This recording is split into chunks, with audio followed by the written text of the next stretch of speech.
સુરત લોકસભાની બેઠક પરથી ભાજપના ઉમેદવાર મુકેશભાઈ દલાલે નાણામંત્રી કનુભાઈ દેસાઈ અને પૂર્વ મંત્રી કુમાર કાનાણીની ઉપસ્થિતિમાં પોતાનું નામાંકન વિધિવત રીતે ભર્યું હતું.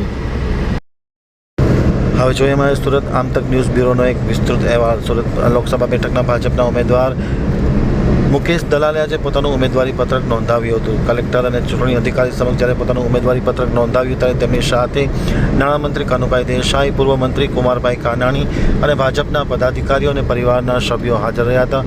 માત્ર ગણ્યા ગાંઠિયા લોકોની ઉપસ્થિતિમાં મુકેશભાઈ દલાલે પોતાનું ઉમેદવારી પત્રક નોંધાવી અને વિજય માટેનો બુલંદ વિશ્વાસ વ્યક્ત કર્યો હતો.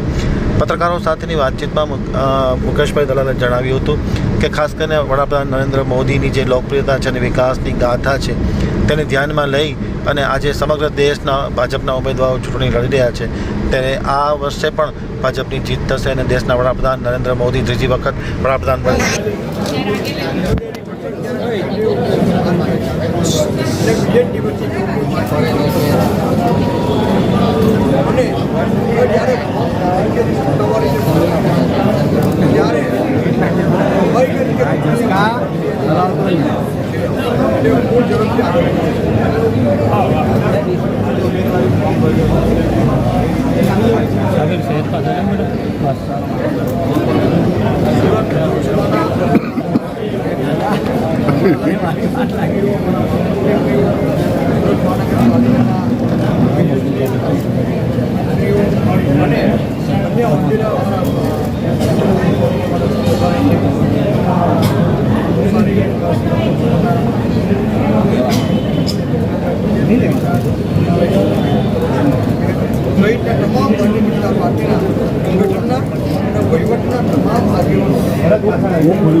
વિજય સંકલ્પ રેલી ભારતીય જનતા પાર્ટીના કાર્યકર્તાઓના પ્રચંડ ઉત્સાહ ગઈકાલે સુરત રેલી હતી અને વિજય સંકલ્પ રેલી આજે